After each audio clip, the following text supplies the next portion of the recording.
नमस्कार, रिकवरी का action plan में आपका स्वागत है। आपके साथ मैं हूं विपिन भट्ट। तो जैसा आप जानते हैं कि सीएनबीसी आवाज पर इस वक्त हम एक खास सीरीज चला रहे हैं, रिकवरी का एक्शन प्लान। मतलब अब हम लॉकडाउन से बाहर आ चुके हैं, रिकवरी मोड में है। कोरोना से चुनौती जारी है, लड़ाई जारी है, लेकिन अब हमने अपने आप को चलायमान करना शुरू कर दिया है, यानी अपने काम धंधों पर हम लग गए हैं उससे मुकाबला करते हुए। तो अब अलग अलग सेक्टर्स में अलग अलग कहानी निकल कर आ रही है, लेकिन मेरे साथ आप देख रहे हैं रियल एस्टेट में किस तरह के रिकवरीज देखने को मिल रही है या क्या कुछ हो रहा है। तो हमने पिछले एपिसोड में बात की थी रेजिडेंशियल रियल एस्टेट की, आपके घरों की, लेकिन आज हम बात करेंगे कमर्शियल रियल एस्टेट की, क्योंकि ये भी आपकी जिंदगी का उतना ही बड़ा हिस्सा है। जिन ऑफिसेज में आप जाते हैं, और इन दिनों शायद आप नहीं भी जा रहे हैं क्योंकि आप तो वर्क फ्रॉम होम कर रहे हैं, लेकिन इससे पूरे सेक्टर पे क्या इंपैक्ट आ रहा है, कमर्शियल रियल एस्टेट की तस्वीर किस तरीके से बदल रही है, उस पर आज होगी बातचीत। और जैसा कि आप जानते हैं, हमने इस खास सीरीज के लिए दो खास मेहमान अपने लिए बुलाए हैं, आपके लिए बुलाए हैं इनफैक्ट। तो आज फिर हमारे साथ है, स्वागत कीजिए मेरे साथ। हमारे साथ मौजूद है गुलाम जिया साहब, ईडी नाइट फ्रैंक इंडिया, और साथ में है पंकज कपूर साहब, एमडी लाइसिस फोरास। कल मैंने आप दोनों को, इन दोनों का ही विस्तार से दिया था परिचय, लेकिन आज इतना ही काफी है क्योंकि आप इन दोनों को भली भांति जानते हैं। तो चलिए शुरुआत करते हैं। अब ये बात है कमर्शियल रियल एस्टेट की। आपने अगर हमारे पुराने प्रोग्राम्स देखे हैं या लास्ट ईयर में हमने बहुत सारी बातें की थी, तो बार बार आपने हमारे मुंह से ये सुना होगा, बातचीत में सुना होगा कि कमर्शियल रियल एस्टेट के लिए, ऑफिस रियल एस्टेट के लिए ये एक अनप्रेसिडेंटेड ईयर रहा। 2019 इतना शानदार साल, जब इतनी ज्यादा लीजिंग हुई, इतना कंपनियों ने इंटरेस्ट दिखाया। लेकिन अब इस कोरोना को आना था और गड़बड़ करना था, तो वो गड़बड़ हो गई है। लेकिन हम यहां से क्या तस्वीर बनेगी? क्या कोरोना ने पूरा खेल बिगाड़ दिया है या कुछ वक्त के लिए खेल बिगड़ा है? आगे क्योंकि इसके फंडामेंटल मजबूत है तो फिर से बात बदल जाएगी। और ये जो भाई नई चीज आ गई है वर्क फ्रॉम होम, इसका इस पे कितना इंपैक्ट आएगा? तो जी साहब, आपके यहां से तो बाकायदा इस पे पूरी रिपोर्ट भी निकली थी। क्या लगता है आपको कि जितनी शान से ये सेक्टर चल रहा था कमर्शियल रियल एस्टेट का, और कोरोना ने इसको जो झटका दे दिया, जो लोगों को घर पे ले गया है, वर्क फ्रॉम होम करा दिया है, क्या ये इस पर बहुत बड़ा इंपैक्ट डालेगा? कम से कम ये 2020 की हम बात करें। जी बिल्कुल। और आपने दरअसल मेरे लिए कुछ कहने के लिए छोड़ा ही नहीं, क्योंकि दरअसल होना तो शायद ये शॉर्ट टर्म के लिए ही है। 2020 चूंकि आपने कहा है, 2020 में इम्पैक्ट तो बहुत गहरा पड़ना है, बहुत गहरा असर 2020 ऑफिस मार्केट पर छोड़ जाएगा। 2021 और 2022 में फिर से मार्केट उभरती हुई दिख रही है, क्योंकि हमारे फंडामेंटल स्ट्रांग है। पिछले कई समय में हमने हमारे ओवरऑल सिस्टम्स इंप्रूव करने के लिए बहुत मेहनत की है। तो अब इकोनॉमी को बाउंस बैक करने से, शायद अगर कोविड नहीं होता तो और कोई चीज हमें इकोनॉमी बाउंस बैक करने से रोक नहीं सकती थी। कोविड आया है, कोविड चला भी जाएगा, ये एक डिसरप्शन है, कुछ समय के लिए रहेगा।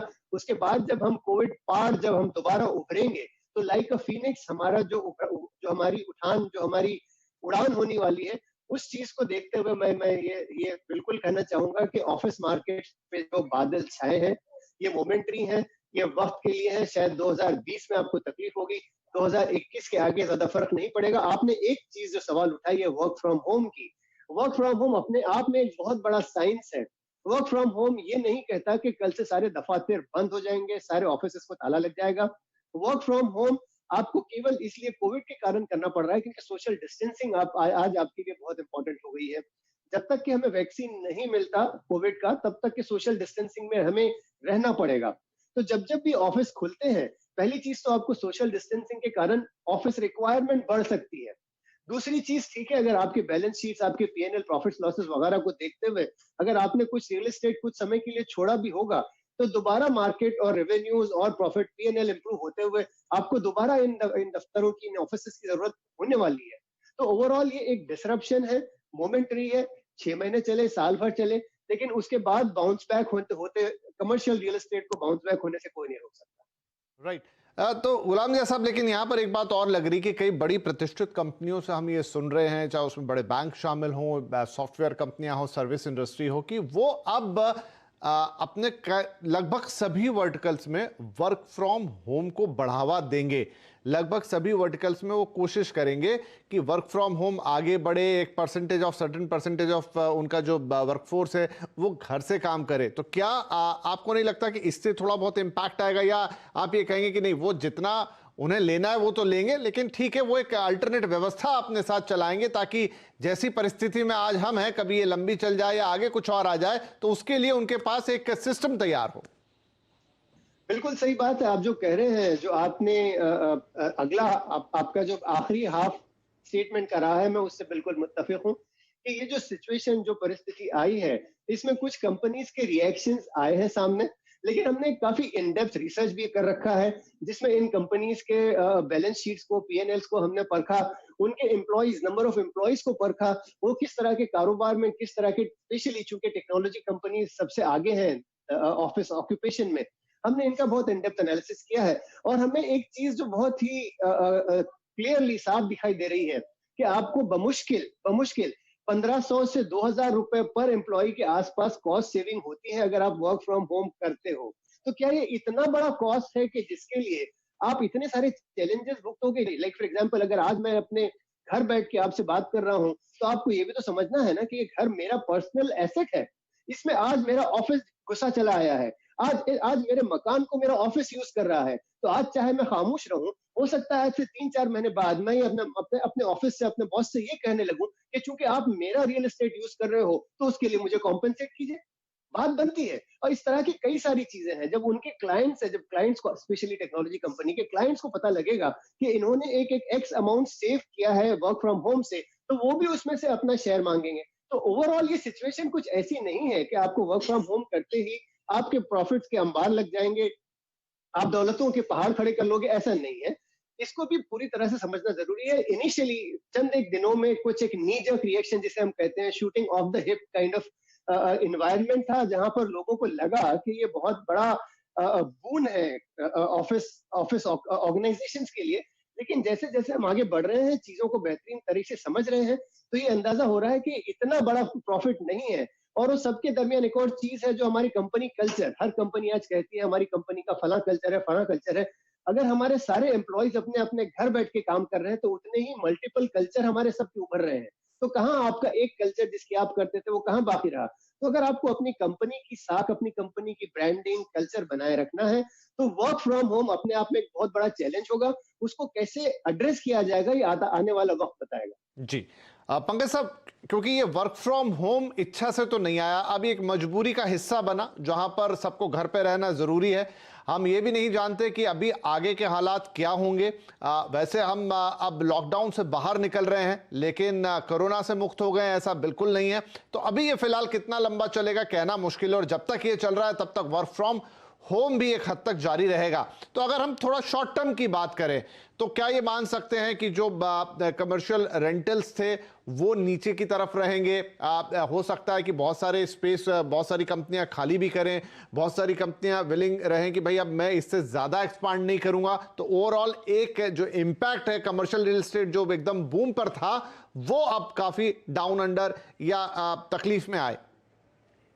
देखिए, कमर्शियल रियल एस्टेट मेरे हिसाब से तो बहुत कुछ जो है वो ग्लोबल इकोनॉमी के साथ चलता है। अगर ग्लोबल इकोनॉमी आपकी सर्ज हो रही है, यूएस एंड यूरोपियन मार्केट अच्छे चल रहे हैं, तो कमर्शियल रियल एस्टेट मार्केट के अंदर जो है आपको बढ़ोतरी होती हुई दिखती है। क्योंकि अगर आप बहुत कायदे से देख लीजिए, हमारा ज़्यादातर ऑफिस ऑक्यूपेंसी जो है वो आईटी है और बीएफएसआई सेक्टर्स है और इंश्योरेंस सेक्टर्स है। ये सारे सेक्टर्स की जो पूरी भी कनेक्टिविटी है वो अब यूएस और यूरोपियन मार्केट पे है। अगर आप 2008 की भी बात कर दीजिए, जब लेमन मेल्टडाउन हुआ था, तो सबसे बड़ा इम्पैक्ट वो कमर्शियल रियल एस्टेट मार्केट के ऊपर हुआ था। जबकि इंडिया के अंदर रिकवरी बहुत जल्दी आ गई थी। 2009 से ही रेजिडेंशियल रियल एस्टेट के प्राइसेस बढ़ने चालू हो गए थे, लेकिन 2008 से लेके 2011-12 तक एक भी नया कमर्शियल रियल एस्टेट प्रोडक्ट और लॉन्च मार्केट में नहीं हुआ। और उस वक्त 2008 से लेके 2009 तक आते आते कमर्शियल प्रॉपर्टी के जो रेंटल्स थे वो करीब 30 से 40% अक्रॉस प्लेसेस बढ़ गए। चाहे आप चेन्नई की बात कर लीजिए, चाहे आप लोअर परेल की बात कर लीजिए, जहाँ पे 220 रुपए रेंटल चल रहा था, वो 80-85 रुपए के रेंटल के ऊपर बढ़ा। क्योंकि कारण ये है कि जो ज्यादातर हमारा जो ऑक्यूपेंट्स हैं वो ग्लोबल इकोनॉमी से कनेक्टेड हैं। जब उधर की ओर डिप्रेशन होता है तो ऑफिस की ऑक्यूपेंसी कम हो जाती है। और उसके बाद अगर आप देख लीजिए, जो हमारा सर्ज था वो 2012 से 14-15 तक ई कॉमर्स ड्रिवन था, और उसके बाद अगर आप देख लीजिए थोड़ा आईटी का भी ग्रोथ हुआ, और साथ में उसके साथ साथ को वर्किंग स्पेसेस और ये सारे सेगमेंट थे, इनकी तरफ से जो एब्जॉर्प्शन बढ़ता हुआ दिख रहा था। अब अगर आप बहुत कायदे से देख लीजिए, ये सारे जो सेगमेंट्स हैं, यहाँ पे इम्पैक्ट होता हुआ दिख रहा है। तो मैं ये देख रहा हूँ शॉर्ट टर्म पीरियड पे, अगर ये लॉकडाउन जितना प्रोलॉन्ग होता चला जाता है, वैसे वैसे कंपनीज के रेवेन्यू के ऊपर इम्पैक्ट होगा, और जहां पे उनका रेवेन्यू कम होना चालू हो जाता है तो वो कॉस्ट रिडक्शन करना चाहते हैं। अगर आप एक आईटी कंपनी की बात कर लीजिए, तो they work on around 25% margin, और उसमें से 50-55% जो कॉस्ट होती है वो ह्यूमन कॉस्ट होती है। और उसके बाद the moment they start looking at reducing there man power cost, तो ऑफिस का एब्जॉर्प्शन कम होना चालू हो जाता है। मेरा भी एक असेसमेंट रहा, मैंने भी कई जगह पे बात की है। कई सारी कंपनियां हैं, आईटी कंपनीज हैं, जहां पे वो बोल रहे हैं कि जो कैटर करती थी travel, hospitality, brick and retail, motors and other, क्योंकि globally supply chain completely lockdown थी, बहुत सारी इन्वेंट्री खड़ी हुई है, सप्लाई चेन में कंप्लीट स्टॉपेज आ गया था। उन्होंने ऑपरेटिव लेवल पे करीब 6 से 8 महीने के लेवल पे पहुंच गए हैं। सैलरी वहां पे कट होनी चालू हो गई। तो एक एक एक एक एक जब माहौल इस तरीके का आ जाता है जहां पे आप हर तरफ कॉस्ट का रैशनलाइजेशन करना चाहते हैं, तो आप रियल एस्टेट का भी कॉस्ट का रैशनलाइजेशन करते हैं।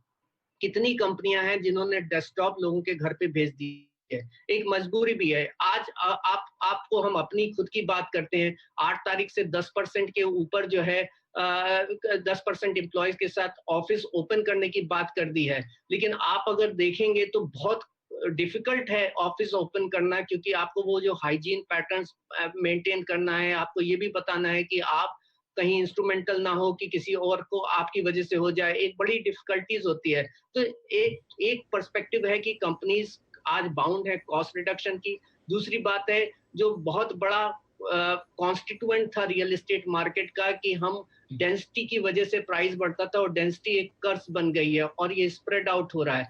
तो मुझे ये लगता है कि pandemic has reopened, it has made people realize they can allow people to work from home and they can attain certain level of efficiency. So some level पे ये manage करेंगे। दूसरी बात है, it has also opened an area of this economy. You will see lot of time the companies will spread out their jobs from few cities to the smaller cities. So this will probably be bringing a spatial diffusions of the job. पहले क्या होता था, migrations की वजह migration होते थे क्योंकि आदमी वहां आता था जहां जॉब्स हैं। Pandemic has taught to the world that the jobs can move to the places where the people are. So it is going to change the behavior, the way the city's constitution used to be, the behavior of the cities. So my own sense commercial के ऊपर बहुत बड़ा impact होने वाला है, short term as well as long term. चलिए, तो यहाँ पर गुलाम जी, ऐसा पंकज कपूर साहब का जो व्यू है, क्योंकि मुझे भी ये लगता है, और इनफैक्ट आपने भी जो बात कही उसमें ये तो साफ था कि शॉर्ट टर्म में वो रहेगा, लेकिन लॉन्ग टर्म में आपके व्यूज थोड़े से अलग है। आप बाजार में काफी सारे व्यूज चल रहे हैं। एक व्यू ये भी है कि आपको लोगों को बुलाना होगा, और चूंकि आपको थोड़ी सोशल डिस्टेंसिंग भी मेंटेन करनी होगी, तो आपको ज्यादा बड़ी जगह लगेगी। दूसरी तरफ वर्क फ्रॉम होम की हम बात कर रहे हैं। इनफैक्ट हमने अपने दूसरे शोज में जो लिस्टेड कंपनीज हैं जो ऑफिस प्रोवाइड करती हैं उनसे बातचीत की, तो उन्होंने ऑन एयर भी ये बात मानी कि हाँ, हमको बहुत कॉस्ट रिडक्शन के लिए या किराए कम करने के लिए रिक्वेस्ट आ रही है, और ये भी है कि शायद जो रेंट्स है वो थोड़े डिफर्ड हो जाए। लेकिन अब इसमें यही देखना होगा कि ये कब तक, 6 महीने, 8 महीने, साल भर, 2 साल, या आज जो इंपैक्ट क्रिएट हो रहा है कंपनीज के ऊपर, वो रिकवर करने में उनको कितना वक्त लगेगा, इसको आप कैसे देखते हैं? ये मैंने कहा था कि अगर मैं मीडियम टू लॉन्ग टर्म को लेके काफी बुलिश हूं, तो उसका कारण ये है कि हमारी इकोनॉमी कंजम्पशन ड्रिवन इकोनॉमी है लार्जली। पंकज जी सही कह रहे हैं कि जहां तक ऑफिस का सवाल है, ये टेक्नोलॉजी कंपनी जो उमूमन अमेरिका और यूरोप से प्रभावित होते हैं, लेकिन उसके अलावा हम खुद आज इतनी बड़ी पॉपुलेशन है, हम खुद इतने बड़े कंजम्पशन इकोनॉमी है कि हम काफी हद तक सेल्फ सफिशिएंट हैं, आत्मनिर्भर, जिसकी आजकल हर जगह बात हो रही है। काफी हद तक हम आत्मनिर्भर हो सकते हैं। जैसे आगे बात बढ़ रही है, जैसे बाउंस बैक ऑन इकोनॉमी की बात हो रही है, तो जैसे अगर इकोनॉमी हमारी शूट अप होना शुरू होती है और उसको भी लेके कई सारे एक्सपर्ट जो अलग अलग लोग हैं, उन्होंने इकोनॉमी बाउंस बैक होने की Q3 और Q4 से ऑलरेडी बात शुरू हो चुकी है। तो अगर ये सारी चीजें हो रही है, इकोनॉमी बाउंस बैक हो रही है, अगर हम इस अजम्पशन को मान लेते हैं, तो क्या कारण है कि ऑफिस सेक्टर उसका फायदा नहीं उठाएगा? और यही एक रीजन है जिसके कारण मैं ये कह रहा हूँ कि mid term to long term में ऑफिस को फैलते हुए, ऑफिस की ग्रोथ होते हुए कोई नहीं रोक सकता। अब अगर यही हमें डिस्कस करना है, डिबेट आर्ग्यूमेंट सिर्फ इस बात की रह जाती है कि बाउंस बैक, इकोनॉमी को बाउंस बैक करने के लिए कितना समय दरकार है। बस वही एक चीज है जिसपे शायद आपका और मेरा व्यू डिफर करेगा, लेकिन मैं इस बात पर पुरजोर बिलीव रखता हूँ कि जैसे ही इकोनॉमी सुधरेगी, कमर्शियल रियल एस्टेट को सुधरने से कोई नहीं रोक सकता, क्योंकि दूसरी तरफ हम ये भी मान रहे हैं कि शायद अगले साल भर में वैक्सीन भी चला आए। तो अगर वर्क फ्रॉम होम का कारण सिर्फ कोविड था, तो शायद अगले चंद क्वार्टर्स में हम उस कोविड के प्रॉब्लम को भी सॉल्व कर चुके होंगे। तो उसके बाद क्या रीजन बचेगा हमें, और क्या एक्सक्यूज बचेगा ये कहने के लिए कि कमर्शियल रियल एस्टेट आपत्ति में बनी रहेगी? मुझे नहीं लगता इसके बाद हमारे पास कोई और रीजन है हमारे खुद की कैपेबिलिटीज को डाउट करने का। मैं ये मानता हूं कि हमारी इकोनॉमी को बढ़ने से कोई नहीं रोक सकता और उसका इम्पैक्ट कमर्शियल रियल एस्टेट पे आने से कोई नहीं रोक सकता। आप कोविड में जो हमारे पास ऑलरेडी स्टॉक था, अब स्टॉक के बारे में आप ही हमें यहाँ से ज़्यादा जानकारी देंगे। जैसे हमने पिछले एपिसोड में बहुत ही हैवी इन्वेंट्री की बात की रेजिडेंशियल रियल एस्टेट में, लेकिन क्या कमर्शियल रियल एस्टेट में भी वैसी ही स्थिति है? क्योंकि अब इस दौरान तो काम भी नहीं हो रहा है, आगे भी काम का जो स्पीड है, मतलब कंस्ट्रक्शन का जो स्पीड है वो काफ़ी स्लो होने वाला है। मीन्स नई सप्लाई में भी दिक्कत रहेगी आने में। तो वो जो मिसमैच है उसकी वजह से क्या भाव या रेंटल्स तब भी उतने नीचे नहीं जाएंगे जितना हम एक्सपेक्ट कर रहे हैं, भले ही हम मिड टर्म शॉर्ट टर्म किसी की भी बात कर लें? देखिए, मुझे नहीं लगता न्यू लॉन्चेस ज्यादा आएंगे। करीब 165 मिलियन स्क्वायर फीट का अंडर कंस्ट्रक्शन सप्लाई था, वो शायद मुझे नहीं लगता कि बिल्डर्स आगे बढ़ करके उसको कंप्लीट करना चाहेंगे। जो आपकी रेडी स्टॉक था उसमें करीब 86 मिलियन की जो है अक्रॉस 8 सिटीज में इतनी इन्वेंट्री थी। और ये अगर जिस हिसाब से लॉकडाउन बढ़ा, और अगर हमने एक असेसमेंट भी किया था कि अगर ये लॉकडाउन का इम्पैक्ट सितंबर तक चलता है, तो ये वैकेंसी जो है वो 12% है, जो आज के दिन वो बढ़ के 32% तक होने की उम्मीद है, क्योंकि कई सारी कंपनियां जो हैं वो वैकेट करेंगे। लेकिन अगर आज के लेवल पे भी रखिए, तो अगर हम 12% से बढ़ करके 20% के ऊपर होते हैं, तो हमारा आज का वैकेंसी लेवल है वो डबल हो जाता है। तो अगर डबल हो रहा है, तो इसका मतलब ये है कि और इंक्रीमेंटल न्यू एब्जॉर्प्शंस मुझे होता नहीं दिख रहा है। तो अगर आप बहुत कायदे से देख लीजिए, तो हर साल जो है वो हम 35 से 40 मिलियन के हिसाब से एब्जॉर्प्शन करते हैं। आज की एग्जिस्टिंग रेडी इन्वेंट्री 86 मिलियन है, अंडर कंस्ट्रक्शन 165 मिलियन है, और उसके बाद अगर कुछ ऑफिस वैकेट हो जाते हैं इस पीरियड में, और ये वैकेंसी 12% से बढ़ के 20% पे हो जाती है, तो मुझे लगता है कि ये इसकी रिकवरी आने में आपको 2 से 3 साल लगेंगे। क्योंकि अगर आप वैसे ही देख लीजिए, तो आपके पास 2 से 3 साल की इन्वेंट्री आज भी पड़ी हुई है। अगर न्यू लॉन्चेस, मुझे लगता है अगर वो कर्टेल हो जाते हैं इसके बावजूद, तो हर एक एंगल पे मैं देखता हूँ कि हम ये सोचें कि इमीडिएटली वी शेप रिकवरी आ जाएगी, आपका सितंबर में सारी चीज चालू हो गई तो आपके न्यू एब्जॉर्प्शंस होने चालू हो जाएंगे, मुझे अनलाइकली लग रहा है। क्योंकि इसमें हमने वो नहीं रखा है कि जहां कंपनीज आज ये भी सोचने लगी हैं कि 20 से 25% स्टॉक शायद, और एम्प्लॉय को वो वर्क फ्रॉम होम करना चाहेंगे। हर एक कंपनी की बॉटम लाइन पे इम्पैक्ट आया है।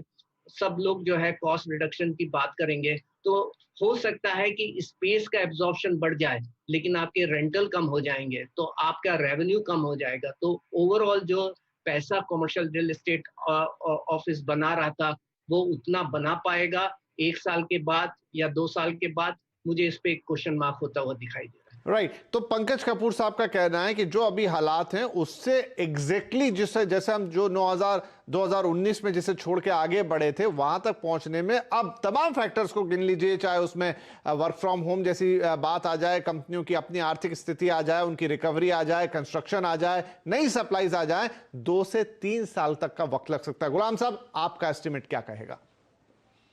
नहीं, मैं इस चीज में पंकज जी से सहमत हूँ। शायद मैं थोड़ा ज्यादा बुलिश हूँ, मुझे लगता है शायद उससे जल्दी, उससे पहले हो। लेकिन बात तो है कि इस चीज को बाउंस बैक होने से कोई नहीं रोक सकता, चाहे उसके लिए 1.5-2 साल लग जाए या 2.5-3 साल लग जाए। शायद मैं 2-2.5 साल के आसपास इस आंकड़े को रखूं, जिसको पंकज जी 3-3.5 साल बता रहे हैं, इसलिए कि शायद मेरा लेवल ऑफ एक्सुबरेंस शायद थोड़ा ज्यादा है, और उस चीज के सहारे मैं कहना चाहूंगा कि ये इसे बाउंस बैक होते बहुत जल्दी देख रहा हूं मैं। राइट तो पंकज साहब, एक और चीज है, क्योंकि हम बात कर रहे हैं कमर्शियल रियल स्पेस की, और हमने हाल ही में देखा कि जिस तरह से कई सारे स्टार्टअप्स आए और कोवर्किंग स्पेसेस की बड़ी डिमांड आई, और कई बड़ी बड़ी कंपनियां भी उसमें, ऑलमोस्ट बड़े बड़े क्लाइंट्स उन्हें मिले, टॉप मल्टीनेशनल कंपनियों ने भी वो मॉडल अपनाया। क्या वहां पर भी एक बड़ा इंपैक्ट आते देखेंगे? क्योंकि ये इनमें जितनी भी कंपनियां डील करती हैं वो ज्यादातर स्टार्टअप कंपनियां, और उनके पास ऐसा कोई बहुत बड़ा बैकग्राउंड या बैक सपोर्ट होता नहीं है। बिल्कुल सही कह रहे हैं, और हमने कोविड से पहले ही असेसमेंट किया था कि ये जो है ना एक होटल इंडस्ट्री की तरह काम करते हैं, जहाँ पे इनकी ऑक्यूपेंसी लेवल अगर 70-75% से ऊपर नहीं है तब तक इनके बिजनेस सस्टेनेबल नहीं है। और क्योंकि ये स्टार्टअप है, इनके फंडिंग मिली हुई है, तो जब तक मनी बर्न कर रहे हैं तब तक they can enjoy and they can continue holding and absorbing the office spaces. और अगर आप बहुत कायदे से एनालाइज कर लीजिए, पिछले 2 साल का जो एब्जॉर्प्शन हुआ है उसमें 25 से 30% एब्जॉर्प्शन कोवर्किंग स्पेसेस की वजह से हुआ था। तो और यहाँ पे जो है ये इम्पैक्ट आ गया, और कई सारी कंपनियां बीच में अडॉप्ट भी कर रही थी कोवर्किंग स्पेसेस में जाने के लिए, क्योंकि आपको कम चीपर रेंटल मिलते थे। तो instead of maintaining your office, many company adopted to moving into smaller और कोवर्किंग स्पेसेस। लेकिन अब ये जो है क्वेश्चन मार्क आ गया है कि वहां पे, क्योंकि ये क्लोज क्लस्टर है, आपको सब तरफ से लोग बाग आ रहे हैं, बहुत सारी कंपनियों के एम्प्लॉय एक छत के नीचे साथ में काम करते हैं, सोशल डिस्टेंसिंग मेंटेन होती है कि नहीं मेंटेन होती है, हाइजीन के वो जो रिक्वायरमेंट है वो कर सकते हैं कि नहीं कर सकते। मुझे नहीं लगता कि बहुत सारी कंपनियां और एम्प्लॉय इच्छुक होंगे वहां पे उस इन्वायरमेंट में जाकर के और इतने सिक्योर फील करेंगे। और ये इस कोवर्किंग स्पेसेस पे जरूर मुझे लगता है कि एक बड़ा इम्पैक्ट आने वाला है, क्योंकि राइट तो क्योंकि सर अब समय मेरा समाप्त हो रहा है, लेकिन हाँ आपने अपनी बात रख दी कि कोवर्किंग स्पेसेस के लिए भी टाइम अब ये इतना आसान नहीं है, बड़ी मुश्किलात होगी, और शायद जो हम एक स्टैंडर्ड कमर्शियल रियल एस्टेट देखते हैं उससे ज्यादा दिक्कतें यहाँ देखने को मिल सकती है। बहरहाल अंडरलाइन करें तो यही कि दिक्कतें तो हैं, तकलीफें हैं, अब ये समय जिससे हम गुजर रहे हैं ये कब बदलेगा, किस स्वरूप में बदलेगा, आगे क्या हालात बनेंगे। लेकिन अगर जैसा हम सोच रहे हैं तो हमारे दोनों ही एक्सपर्ट एक बात पे तो मान रहे हैं कि करीब करीब 2 से 2.5 साल, थोड़ा उससे ज्यादा थोड़ा उससे कम, इतना वक्त तो लग जाएगा जब हम कमर्शियल रियल एस्टेट को वापस उस मुकाम पर, उस स्टेज पर आता हुआ देखेंगे जहां पर हमने उसको छोड़ा था। और ये होता हुआ हमारे सामने कितना आसान कितना मुश्किल वो हम सबको दिखाई देगा, क्योंकि अभी भी हम कोरोना महामारी के बीच में हैं। अभी फिलहाल हमारे पास इससे निजात का सीधा सीधा तो कोई उपाय दिखाई नहीं दे रहा है। तो राइट, इस हफ्ते की इस बातचीत में इतना ही, इस दिन की माफ कीजिए। और अब तक हमने बात कर ली अपनी इस खास पेशकश में रेजिडेंशियल हाउसिंग के बारे में, आज हो गया है कमर्शियल प्रॉपर्टी। आगे क्या बचता है, तो आगे हम थोड़ा एक दूसरा सेगमेंट देखेंगे, क्योंकि पिछले करीब करीब 1 दशक में काफ़ी सारे पी फंड्स ने बहुत पैसा डाला है इंडियन रियल एस्टेट मार्केट में, और ये तो अब कमर्शियल प्रॉपर्टी की तरफ ज़्यादा बढ़ा था। तो अब कमर्शियल प्रॉपर्टी ले लीजिए या फिर आप ले लीजिए रेजिडेंशियल, दोनों ही इस समय दबाव में है। तो उस इन्वेस्टमेंट का क्या होगा, क्या वो निवेश छिटकेगा, हेयर कट लेगा, क्या होता हुआ दिखाई देगा हमें पी फंड्स के लेवल पर, ये हमारे अगले एपिसोड में बातचीत जारी रहेगी। तो आज हमारे दोनों मेहमानों का शुक्रिया, और आपसे मिलेंगे इजाजत, लेकिन कल फिर मुलाकात करेंगे एक नए एपिसोड के साथ जब बात होगी रियल एस्टेट पी फंड्स पर। नमस्कार।